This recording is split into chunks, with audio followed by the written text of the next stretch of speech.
आज हम लोग अधिगम के सिद्धांतों को आगे बढ़ाते हुए एक नए सिद्धांत की चर्चा करेंगे और वो सिद्धांत बहुत ही महत्वपूर्ण है एग्ज़ाम की दृष्टि से भी और शैक्षिक उपयोगिता की दृष्टि से भी। एक अध्यापक को इस सिद्धांत को अवश्य देखना और समझना चाहिए। आज हम बात करेंगे, एक सिद्धांत है प्रयास एवं भूल का सिद्धांत।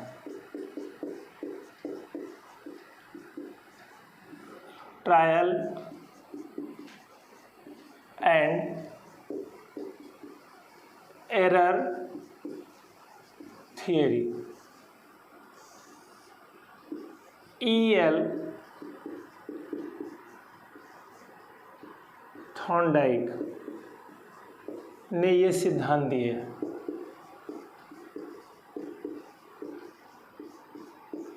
E.L. थॉर्नडाइक को पहला शिक्षा मनोवैज्ञानिक माना जाता है, क्योंकि उन्होंने मनोविज्ञान के बहुत सारे नियमों को शिक्षा में प्रयोग के लिए तैयार किया और कोई ऐसा मनोविज्ञान का क्षेत्र नहीं है जिसके विषय में इन्होंने अपने विचार व्यक्त न किए हों। E.L. थॉर्नडाइक ने बहुत सारे जानवरों पर प्रयोग किया, कुत्ते, बिल्ली, चूहे, लेकिन उनमें से सबसे ज़्यादा इनका जो प्रयोग था वो इम्पोर्टेंट प्रयोग माना गया या ज़्यादा सराहा गया वो बिल्ली पर किए गए प्रयोग को। यहाँ पे हम इनके प्रयोग की चर्चा करने से पहले हम जरा सा प्रयास करें कि इस सिद्धांत का नाम ये क्यों पड़ा। ट्रायल एंड एरर, आप देखेंगे अक्सर पूछने पर यही लगता है कि लोग गलतियां कर करके सीखते हैं, ये उत्तर लोग देंगे, लेकिन ऐसा नहीं है। इस सिद्धांत को प्रयास एवं भूल का सिद्धांत इसलिए कहा गया कि जैसे जैसे हम प्रयास की मात्रा बढ़ाएंगे हमारी गलतियों की मात्रा कम होती जाएगी। As we increases the efforts, increases the practice, the number of mistakes about any learning fact decreases. और एक दिन ऐसा होता है कि हम बिना गलती किए कार्य को करना सीख जाते हैं। That is the connection of stimulus and response. इसीलिए इन्होंने इनके सिद्धांत को SR बॉन्ड भी कहा जाता है। SR बॉन्ड यानी स्टिमुलस रिस्पॉन्स की एक बॉन्डिंग बन जाती है कि इस तरह के उद्दीपक आने पर यही रिस्पॉन्स होगा। इसे संबंधवादी सिद्धांत भी कहते हैं, कनेक्शनिज्म भी कहते हैं, थियरी ऑफ कनेक्शनिज्म। अब हम बात करते हैं कि इस सिद्धांत का जो प्रयोग थॉर्नडाइक के द्वारा किया गया है उसमें इन्होंने बिल्ली पर क्या प्रयोग किया, क्योंकि प्रयोग को जानना इसलिए ज़रूरी होता है कि उसके थ्रू सीखना काफ़ी आसान हो जाता है। इन्होंने एक भूखी बिल्ली को एक पजल बॉक्स में रखा। अगर हम एक उदाहरण के द्वारा, एक चित्र के द्वारा इसको समझें तो मान लेते हैं एक बॉक्स है या एक पिंजरा मान सकते हैं और उसमें एक गेट लगा हुआ है और ये गेट एक लीवर से जुड़ा हुआ है और इसमें मान लेते हैं एक बिल्ली है। अगर ये लीवर दबता है तो ये दरवाज़ा खिसक जाता है, खुल जाता है और बिल्ली बाहर निकल सकती है। और बाहर प्लेट में कुछ मछली के फ्राइड टुकड़े रखे हुए हैं जिसकी स्मेल बिल्ली को आ रही है और बिल्ली उस मछली के टुकड़े को देख रही है। The food was placed in front of cat but the cat is kept in a puzzle box in a cage. उसका जो दरवाज़ा है वो ये लैच के या रॉड के दबने से खुल सकता है। बिल्ली को भोजन दिखाई दे रहा है। अब बिल्ली भूखी थी, भूखी बिल्ली को इन्होंने इस पिंजरे में रखा था। इस बॉक्स में रखा था। अब बिल्ली ने उस भोजन को प्राप्त करने के लिए अनावश्यक प्रयास करने शुरू कर दिया। रैंडम रिस्पॉन्स उसका आना शुरू हुआ और इस रिस्पॉन्स में उसने बहुत सारी गलतियां की, यानी जंपिंग किया, क्रॉलिंग किया, स्नैचिंग किया, स्नीजिंग किया, घुस के दोनों छड़ के बीच में से, रॉड के बीच में से निकलने का प्रयास किया, पंजे से खुरचने का प्रयास किया, उछल कूद मचाया। मान लेते हैं उसने 5 गलतियां की। छठे में बाई चांस उससे खटका दब गया और उसका पिंजरा खुल गया, पिंजरे का दरवाजा खुल गया और उसको भोजन मिल गया। अगले दिन बिल्ली फिर जब भूखी होती है तो फिर इस प्रक्रिया को दोहराया जाता है। तो ये देखा गया कि गलती 5 के बजाय अब उससे 4 गलती होती है, यानी गलती कम होती है। अब वो 5वें प्रयास में, 4 गलती के बाद 5वें प्रयास में वो खटका दबा देती है। Pressing the lace, the cat comes out from the puzzle box. इसके बाद जब फिर वो प्रयास दोहराया गया तो थॉर्नडाइक का कहने का अर्थ है कि जो गलतियां हैं हर प्रयास में कम होती नज़र आ रही थी और उसने ये देखी, यानी अगर हम बात करें तो यहाँ छठे प्रयास में, 5वें प्रयास में, चौथे प्रयास में, तीसरे प्रयास में और दूसरे प्रयास में उसको सफलता मिलती है, लेकिन लास्ट में वह बिना किसी गलती के उसको सफलता मिलती है। That is the SR bond.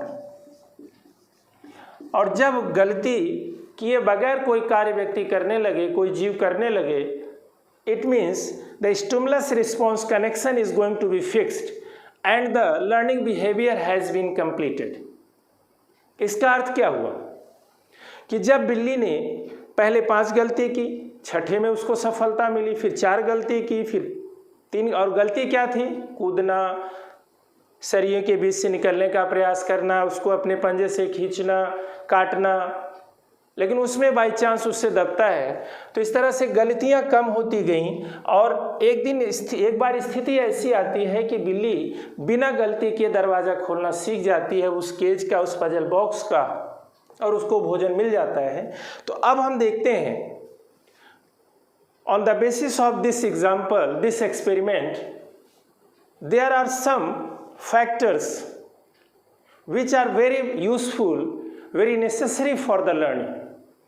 पहले लर्निंग के लिए सबसे महत्वपूर्ण है, थॉर्नडाइक बताते हैं कि सबसे महत्वपूर्ण है चालक, ड्राइव, यानी drive is must for learning. Drive का मतलब होता है सीखने के लिए उत्सुकता, तनाव, सक्रियता, और वो तब होती है जब हमारे अंदर कोई एक भूख हो, हमारे अंदर उसकी आवश्यकता हो। बिल्ली भूखी थी तो बिल्ली के अंदर वो तनाव था, इसलिए उसको ड्राइव थी, उसके अंदर ड्राइव थी और उसने वो प्रयास किया। तो ड्राइव का होना मस्ट है किसी भी लर्नर के लिए, जो कि इन्होंने बिल्ली के भूख के द्वारा ये बताने का प्रयास किया कि बिल्ली भूखी थी, इसलिए उसके अंदर ड्राइव था भोजन को लेकर। दूसरा है लक्ष्य, गोल। सीखने के लिए लक्ष्य का होना भी जरूरी है, बिना लक्ष्य के हम प्रयास नहीं करेंगे। फॉर एग्जाम्पल, बिल्ली के लिए लक्ष्य वो भोजन था और एक युवा बच्चा है जो तैयारी कर रहा है एग्जाम की, तो उसके लिए जो नौकरी है वो लक्ष्य है, इसलिए वो प्रयास करेगा। उसको वैकेंसी आ गई है, फॉर्म भर दिया है, तो लक्ष्य का होना भी जरूरी है लर्निंग के लिए, ऐसा थॉर्नडाइक ने बताने का प्रयास किया। तीसरा है बाधा, हर्डल या ब्लॉक। बिना बाधा के हम कोई प्रयास नहीं करते। अगर ये भोजन सामने रखा होता और ये पजल बॉक्स नहीं होता तो बिल्ली ये खटका दबाना नहीं सीखती। बिल्ली को खटका दबाना सिखाना था। हम कोई भी एग्ज़ाम पास करने के लिए पढ़ाई करते हैं क्योंकि एग्ज़ाम एक बाधा है, और इसलिए वो इस सब्जेक्ट को पढ़ते हैं क्योंकि वो इस एग्ज़ाम में आएगा। अगर ये हो कि ये पेपर या ये टॉपिक इस एग्ज़ाम में नहीं आएगा तो हम नहीं पढ़ेंगे। यानी बाधा जरूरी है, hurdle is must for learning, जैसा कि इन्होंने थॉर्नडाइक ने यहाँ बताया। चौथा है, हम कह सकते हैं रैंडम रिस्पॉन्स, अनावश्यक क्रिया या निरर्थक क्रिया या असफल प्रयास या ऐसा प्रयास जिसमें कोई सफलता नहीं, बहुत सारे प्रयास, बहुक्रिया भी हम कह सकते हैं इसको, बहुक्रिया या बहुअनुक्रिया। यानी जब भी व्यक्ति सीखता है तो उसके वो बहुत सारे प्रयास करता है, क्योंकि वो नई सिचुएशन में उसको नहीं पता कि कौन सा कार्य उसको सफल बना देगा।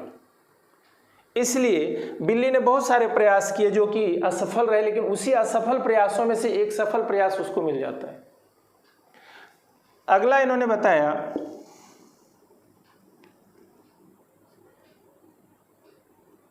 चांस ऑफ सक्सेस, यानी सफलता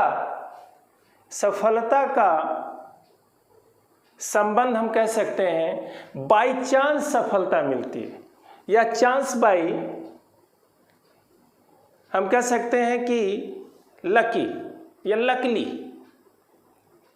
लकली चांस मिल जाना, कि चांस ऑफ सक्सेस सडनली मिल गया, बाई चांस मिल गया उसको सक्सेस, चांस ऑफ सक्सेस उसको मिलता है कि यानी उससे वो खटका दब जाता है, और बाई चांस या संयोग बस हम कह सकते हैं, संयोग बस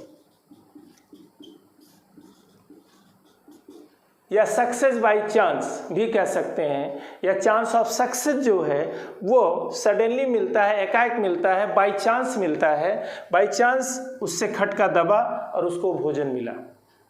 इस स्थिति को हम ऐसे भी कह सकते हैं कि एक बच्चा तैयारी कर रहा है, किसी कोचिंग क्लास में जा रहा है, और बाई चांस उस कोचिंग क्लास में जाने से उसको सफलता मिल गई, पहले कभी नहीं मिल रही थी, या कुछ ऐसी बुक पढ़ता है जिसकी वजह से उसको मिल जाती है, तो इसको हम कहते हैं कि बाई चांस सक्सेस उसको मिलती है। अगला है चयन, हम इसको कह सकते हैं सिलेक्शन। वो सेलेक्ट करता है कि अब हमें कुछ नहीं करना है, बस ये करना है। बिल्ली भी सेलेक्ट करती है कि अब हमें सिर्फ इस खटके को दबाना है। तो एक स्टेप आया कि बाई चांस उससे खटका दबता है, वो 5वां स्टेप था। अब उसके बाद अब उस चयन कर लेते कि हमें सिर्फ यही दबाना है। इसी तरह से एक एस्पिरेंट या जो नौकरी की तलाश में बच्चा है, उसने चयन किया कि अब हमें सिर्फ इस कोचिंग क्लास में जाना है, या इस बुक को पढ़ना है, या इस तरह से पढ़ना है, क्योंकि बाई चांस हमें उससे सफलता मिली थी, तब उसको सेलेक्ट करता है। अब क्या होता है, SR का जो बॉन्ड है, जिसको हम कहते हैं दृढ़ीकरण या फिक्सेशन,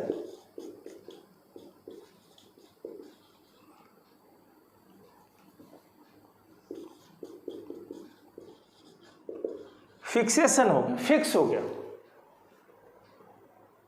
यानी जो बॉन्डिंग है वो फिक्स हो गई।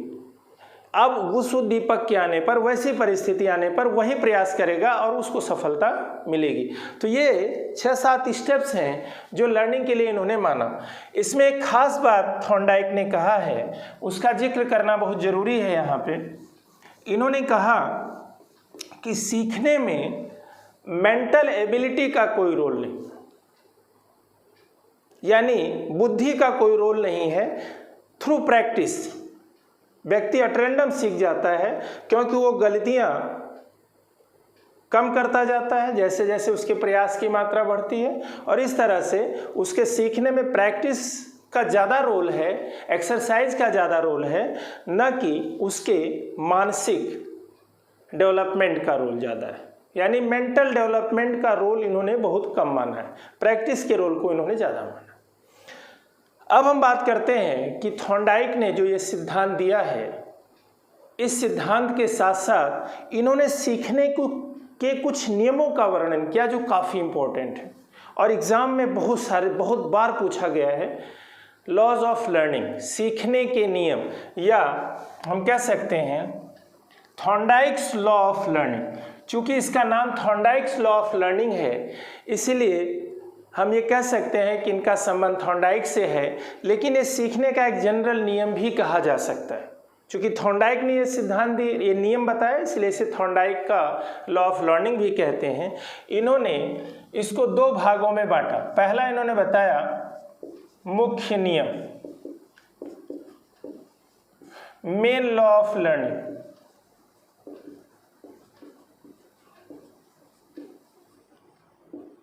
मेन लॉ ऑफ लर्निंग, सीखने के मुख्य नियम। पहला नियम इन्होंने बोला तत्परता का नियम, लॉ ऑफ रेडीनेस। देखिए, लॉ ऑफ रेडीनेस का अगर अर्थ आप किसी से पूछें तो सीधा कहेगा कि पढ़ने के लिए तैयार हो जाए, उसको हम कहते हैं, कलम किताब कुछ भी लेके बैठ जाता है उसको रेडीनेस कहते हैं। गलत। रेडीनेस का मतलब है mental, physical and emotional ability for learning anything. If the child is mentally, physically and emotionally fit for learning anything, it means the child is ready to learn something. For example, अगर एक 5वीं class के बच्चे को हम 10वीं class की math पढ़ाएंगे तो वो रेडी नहीं है 10वीं क्लास की मैथ पढ़ने के लिए और नहीं पढ़ेगा, तो पहले उसको रेडी किया जाए। इसीलिए देखिए एग्जाम में क्या होता है, जब टीचर पढ़ाता है तो वह पूर्व ज्ञान, प्रीवियस नॉलेज चेक करता है, क्वेश्चंस करता है ताकि उसको पता चले कि द चाइल्ड इज रेडी और नॉट। इसी तरह से अगर फिजिकल हम बात करें रेडीनेस की, तो अगर एक बच्चा जिसका पैर ठीक नहीं है और हम कहते हैं चलो रनिंग करते हैं, do you think the child is ready for run? No. इसी तरह से अगर एक बच्चा दुखी है इमोशनली और उसे पढ़ाने की कोशिश की जाएगी तो वो नहीं पढ़ेगा। इस तरह से mental, social and physical fit होना, योग्य होना रेडीनेस कहलाता है। और अगर if the child is ready to learn, तब हमें जरूर पढ़ाना चाहिए उसको। If the child is not ready to learn, तो हमें पहले उसको रेडी करना चाहिए। But if the child is ready to learn और हमने उसको नहीं पढ़ा, रेडी टू लर्न है, वो पढ़ने की योग्यता रखता है, क्षमता रखता है और हमने नहीं पढ़ाया, तो उसको दुख होगा, तकलीफ होगी। यहां पे एक सबसे बड़ा प्रश्न है, if the child is not ready to learn, first make the child ready. मैं यहां पे एक एग्जांपल आपको बताता हूं। हमने देखा होगा कि जो छोटे बच्चे हैं वो विद्यालय नहीं जाते, माँ बाप उनको घसीट के ले जा रहे हैं, पकड़ के ले जा रहे हैं, धमका के ले जा रहे हैं, लेकिन उन्होंने ये नहीं सोचा कि वो जाना क्यों नहीं चाह रहा है। इसलिए नहीं जाना चाह रहा है कि जो वहां पढ़ाया जा रहा है उसके समझ में नहीं आ रहा है। यानी the child is not ready to learn the topics which are taught, which is taught in school. इसलिए तो पहले उसको हम पढ़ाएं, पहले उसको समझाएं, फिर विद्यालय ले जाएं, तो हम देखेंगे कि वो बहुत खुशी से जाएगा, या उसके लेवल का वहाँ पढ़ाया जाए। तो रेडीनेस बहुत मस्ट है। तो रेडीनेस में हमें देखते हैं कि बच्चे को जो भी सिखाना हमें है, क्या उसके पहले का ज्ञान है, क्या बच्चा रेडी है पढ़ने के लिए। रेडी है पढ़ने का मतलब बच्चा तत्पर है का अर्थ यही हुआ कि क्या उसको पहले का ज्ञान है। तो इसको हम कहते हैं लॉ ऑफ रेडीनेस, जो सबसे इंपॉर्टेंट है हमारे हिसाब से। दूसरा है अभ्यास का नियम, लॉ ऑफ एक्सरसाइज। इस नियम को इन्होंने दो भागों में बांटा, law of use and law of disuse. उपयोग का नियम and law of use and law of disuse. उपयोग का नियम और अनुपयोग का नियम। यानी इन्होंने बताया कि जिस चीज का उपयोग हम बार बार करते हैं उसको हम जल्दी सीखते हैं, बच्चा जल्दी सीख जाता है, और जिस चीज़ का उपयोग हम छोड़ देते हैं या कम करते हैं या नहीं करते हैं उसको बच्चा भूल जाता है, व्यक्ति भूल जाता है। आपने देखा होगा अक्सर कि जब कोई व्यक्ति एग्ज़ाम की तैयारी कर रहा था तो उसको सब कुछ आता है, उसके छोटे भाई बहन अगर हैं तो जो पूछते हैं तो बता देता है, लेकिन कुछ समय के बाद जब उसी टॉपिक को पूछा जाता है तो वो नहीं बता पाते, आसान उत्तर को भी नहीं दे पाते, आसान प्रश्नों को भी हल नहीं कर पाते। तो ये सारी चीज़ें हम कहते हैं लॉ ऑफ डिसयूज। लेकिन इन्होंने इस नियम को 1930 में थोड़ा संक्षेपित किया, ट्रंकेट किया। इसीलिए कहते हैं कि इन्होंने अपने नियम को कब संक्षेपित किया, शॉर्ट बनाया। इन्होंने ये बताया कि जरूरी नहीं कि हम उपयोग करें तभी वो चीज़ याद रहे, हम उसका उपयोग ना करें तो वो भूल जाए, ऐसा नहीं है। ऐसा भी होता है कि उपयोग ना करने के बाद भी वो चीज़ें हमें याद रहती हैं, तो उसको हम कहते हैं ट्रंकेटेड लॉ ऑफ एक्सरसाइज। तो ये जो है इन्होंने 1930 में दिया। इसके बाद इसमें हम एक चीज़ जोड़ सकते हैं अभ्यास के नियम में, सबसे मेन है करत करत अभ्यास के जड़ मत हो सुजान, practice makes a man perfect. वही चीज़ यहाँ पे जैसे जैसे हम अभ्यास करेंगे हम चीज़ को सीख लेंगे। अगर हम रेडी नहीं भी हैं, अगर हमें वो ज्ञान नहीं है लेकिन हम अभ्यास कर रहे हैं, करते करते करते करते एक दिन स्थिति आएगी कि हम रेडी हो जाएंगे। ऐसा ये अभ्यास का नियम बताता है। तीसरा नियम है मुख्य नियम का, प्रभाव का नियम, लॉ ऑफ इफेक्ट, प्रभाव का नियम। यानी जिस कार्य का प्रभाव संतोषजनक होगा उसको बच्चा आसानी से सीखता है, खुशी से सीखता है, जल्दी सीखता है। If the result of the behavior is the result of the response is satisfactory, the child learns the behavior, learns the topic easily. But if the result of the behavior, result of the response is dissatisfactory, not very good, तो उसको बच्चा थोड़ा देर से सीखता है या नहीं सीखता। इसको हम कहते हैं लॉ ऑफ इफेक्ट। और इसी नियम को लेकर स्किनर ने अपना सिद्धांत दिया था ऑपरेंट कंडीशनिंग, जो हमने पीछे वीडियो में पढ़ा था। अब यहाँ पे एक प्रश्न ये भी है कि इस नियम को इन्होंने फिर थोड़ा सा बदलाव किया 1930 में, जिसे हम कहते हैं ट्रंकेटेड लॉ ऑफ इफेक्ट। इन 1930 में इन्होंने क्या बदलाव किया कि जरूरी नहीं कि रिवार्ड या सेटिस्फैक्ट्री रिजल्ट की वजह से ही बच्चा उसको सीखे।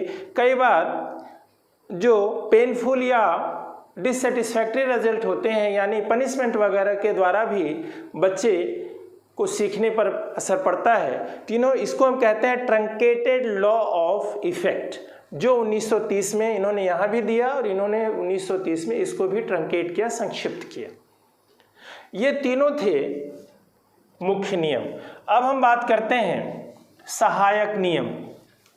इन्होंने इसके साथ कुछ सहायक नियमों का भी वर्णन किया है।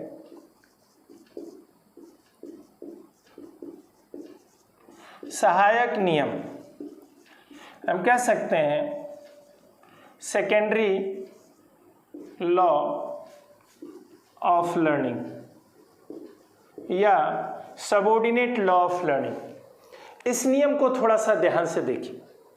3 तो मुख्य नियम हो गए और 5 सहायक नियम हैं। इसमें पहला है बहु अनुक्रिया का नियम, law of multiple response, law of multiple response. यानी सीखते समय व्यक्ति बहुत सारी क्रियाएं करता है, जब उसको नई सिचुएशन आती है उसको नहीं पता होता which response is going to be click here, so the individual should response in a multiple way. करना चाहिए, उसको बहुत सारे प्रयास करना चाहिए, पता नहीं किस प्रयास में खुल जाए। अब मान लेते हैं ये पेन है और इसका ये कैप बंद है, अगर हमें पता है कि ऐसे खुलेगा तो हमने खोल लिया, लेकिन अगर हमने इसको सिर्फ घुमाने का एक ही प्रयास किया, हमें नहीं पता लेकिन हम केवल घुमा रहे हैं तो खुलेगा ही। इसलिए हम इसको खींचते हैं, दबाते हैं, घुमाते हैं, इसी प्रयास में कोई ना कोई सफल प्रयास हमें मिलता है। तो व्यक्ति को बहुत सारे प्रयास करने चाहिए जब भी उनको सीखने का अवसर मिलता है। दूसरा नियम क्या कहता है? आंशिक अनुक्रिया का नियम,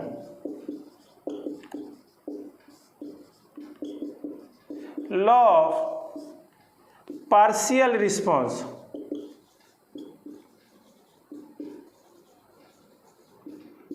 लॉ ऑफ पार्शियल रिस्पॉन्स, यानी जिस कार्य में व्यक्ति को सफलता मिलती है व्यक्ति को सिर्फ वही कार्य दोहराना चाहिए, बाकी कार्यों को छोड़ देना चाहिए। अगर इस मार्कर को हमें थोड़ा खींचने से लगा कि खुला तो हमें इसे ही आगे बढ़ाना चाहिए, बाकी सबको छोड़ देना चाहिए। अगर स्टूडेंट्स को लगता है कि I am being successful person by reading studying this book, by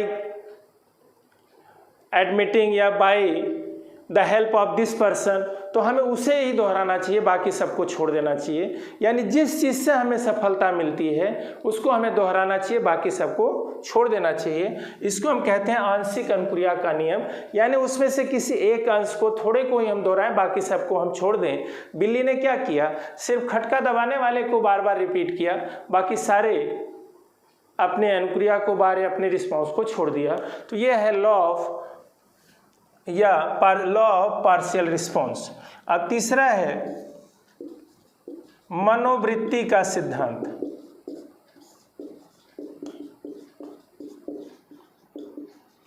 law of attitude. Law of attitude देखिए क्या है, आई can do, I can learn, I can solve. अगर ये चीज बच्चे के अंदर है तो बच्चा जरूर सीख लेगा। बिल्ली को जब लगा कि वो खोल लेगी पिंजरा तब वो प्रयास कर रही थी। आपने देखिए, एक सिंपल सा उदाहरण मैं आपको देता, एक चूहा चूहेदानी में फंसता है और वो बहुत सारे प्रयास करता है, उसको लगता है कि मैं निकल जाऊंगा, तब वो प्रयास करता है, लेकिन थोड़ी देर के बाद उसको लगता है कि नहीं अब मैं नहीं निकल पाऊंगा, फिर वो सुस्त हो जाता है और चाहे कितने भी दिन तक उसको छोड़ दो निकलने का प्रयास नहीं करेगा। इसलिए फर्स्ट और सबसे अच्छा मुझे तो लगता है यही कि हमें ये सोचना चाहिए कि I can pass the exam, I can solve this problem, I can do this behaviour, I can do anything. If we have this type of idea then we will learn, then we will try our best. तो इसका मतलब क्या हुआ कि हम ये देखें कि हमारा जो मनोवृत्ति है वो क्या। आपने देखा होगा कि बराक ओबामा जो अमेरिका के राष्ट्रपति बने थे, वो अपने भाषण में सिर्फ यही कहते थे कि जो रिसेशन का दौर है, जो मंदी का दौर चल रहा है अमेरिका में, आई can do, I have a plan, I can do, I can solve. तो आई कैन का मतलब होता है कि उनका एटीट्यूड पॉजिटिव था। तो सीखते समय हमारा जो एटीट्यूड है वो पॉजिटिव होना चाहिए। अगर पॉजिटिव है तो हम जल्दी सीखेंगे। तो इसलिए बच्चों का एटीट्यूड हमें पॉजिटिव बनाना चाहिए कि you can read, you can write, you can learn, you can do, तो वो जल्दी सीखते हैं। अगला है सादृश्यता का नियम, law of analogy, law of analogy, सादृश्यता का नियम। यदि हमने कुछ सीखा है और वैसा ही हमें सीखने का मौका मिला तो हम जल्दी सीखेंगे। इसीलिए जैसे मान लेते हैं हमने कोई टॉपिक पढ़ा है और वैसा ही टॉपिक एग्जाम में आ गया, वैसा ही क्वेश्चन आ गया, तो हम बहुत जल्दी उसको सॉल्व कर लेते हैं। इसीलिए टीचर बहुत सारे प्रश्न आपको पढ़ाता है, बहुत सारे टॉपिक आप पढ़ते हैं, बहुत सारे बुक कंसल्ट करते हैं कि उससे ज़्यादा सादृश्यता, उस जितना ज़्यादा हम पढ़ेंगे उससे बहुत ज़्यादा चांस मिलेगा सादृश्यता होने का एग्जाम में। अब इसका एक उदाहरण ये भी है कि अगर हम साइकिल चलाना जानते हैं तो बाइक चलाना हम आसानी से, क्योंकि सिमिलरिटी है उसमें, दो पहिए का है वो भी है। यानी जितनी ज़्यादा सिमिलरिटी होगी नया नॉलेज सीखते समय जो हमारी प्रीवियस नॉलेज है उससे, तो हम जल्दी सीखेंगे। We learn better, we learn easily if the new knowledge is very much similar to the previous knowledge. तो इसको हम कहते हैं लॉ ऑफ एनालॉजी। इसलिए टीचर को क्या चाहिए, बहुत सारा ज्ञान देना चाहिए लॉ ऑफ एनालॉजी डेवलप करने के लिए। और अगला है साहचर्यात्मक स्थानांतरण का नियम,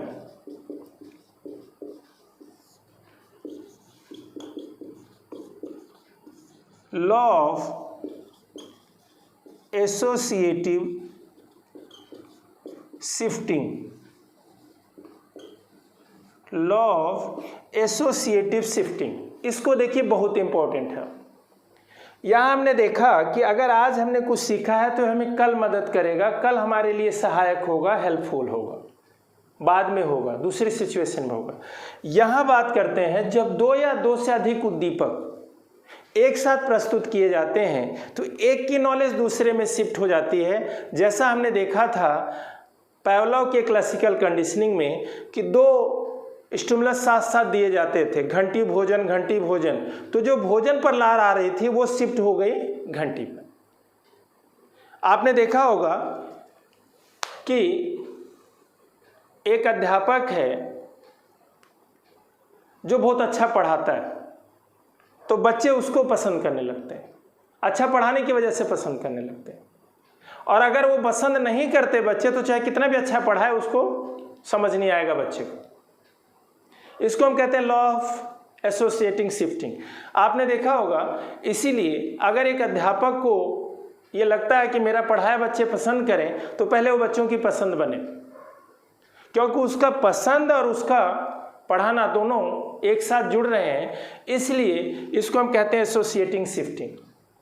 आप देखिए, जिसको पसंद करते हैं उसकी डांट को भी आप पॉजिटिव लेते हैं, उसकी फटकार को, डांट को, पनिशमेंट को भी आप पॉजिटिव लेते हैं, और जिसको आप पसंद नहीं करते उसके डांट और फटकार को भी आप, डांट फटकार तो छोड़िए, उसके रिवार्ड को भी आप एक्सेप्ट नहीं करते। इसको हम कहते हैं लॉ ऑफ एसोसिएटिंग शिफ्टिंग। यानी जब दो या दो से अधिक उद्दीपक एक साथ प्रस्तुत किए जाते हैं तो एक की नॉलेज दूसरे में शिफ्ट हो जाती है।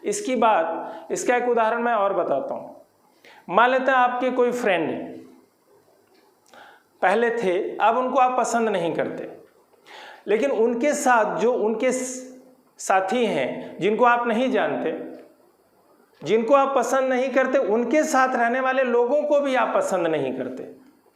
ये क्या था? क्योंकि जो आपकी नापसंदगी थी, जो आपका डिसलाइक था उस व्यक्ति के प्रति, उन लोगों के साथ रहने की वजह से उन लोगों के साथ भी जुड़ गया। इसको हम कहते हैं लॉ ऑफ एसोसिएटिंग शिफ्टिंग। यानी साथ साथ प्रस्तुत होने पर एक की नॉलेज दूसरे में शिफ्ट हो जाती है और दूसरे की नॉलेज पहले में शिफ्ट हो जाती है। इसीलिए हम कहते हैं कि जब भी हम कुछ भी पढ़ाएं या सिखाएं तो हमें उसको बड़े इंटरेस्टिंग ढंग से सिखाना चाहिए, क्योंकि उसमें एसोसिएटिंग शिफ्टिंग के गुण आते हैं। यानी बच्चे को, अगर आप चाहते हैं कि बच्चा आपको पसंद करे तो बहुत अच्छे ढंग से पढ़ाइए, और आप ये चाहते हैं कि बच्चा आपको, आपके पढ़ाए हुए को पसंद करे तो आप उसकी पसंद बनिए। इसका मतलब क्या हुआ कि हम इस नियम को फॉलो कर रहे हैं, यानी कि जिस भी चीज़ को हम बच्चे को देना चाहते हैं तो उसको हम एसोसिएटिंग शिफ्टिंग के माध्यम से भी सिखा सकते हैं। तो ये था हमारे सीखने के 3 मुख्य और 5 सहायक नियम। इनका शैक्षिक महत्व भी है कि पहले हम बच्चे को रेडी करें, फिर बच्चे को सिखाए हुए ज्ञान की एक्सरसाइज कराएं, उसके सीखे हुए ज्ञान को पॉजिटिव वे में दें, बहुत सारी अनुक्रियाएं कराएं उससे जिसमें सफल उसको दोहराएं, उसका मेंटल सेट पॉजिटिव रखें, आज के सीखे ज्ञान को दूसरे परिस्थिति में जोड़ना सिखाएं। और अगर बच्चे को हम चाहते हैं कि मेरा पढ़ाया पसंद करे तो पहले हम बच्चे की पसंद बने, और ये हम चाहते हैं कि बच्चा मुझे पसंद करे तो बहुत इंटरेस्टिंग ढंग से पढ़ाएं। तो ये सारे नियम शैक्षिक उपयोगिता के लिए भी बहुत महत्वपूर्ण हैं। हमें उम्मीद है कि आपको पसंद आएगा। धन्यवाद।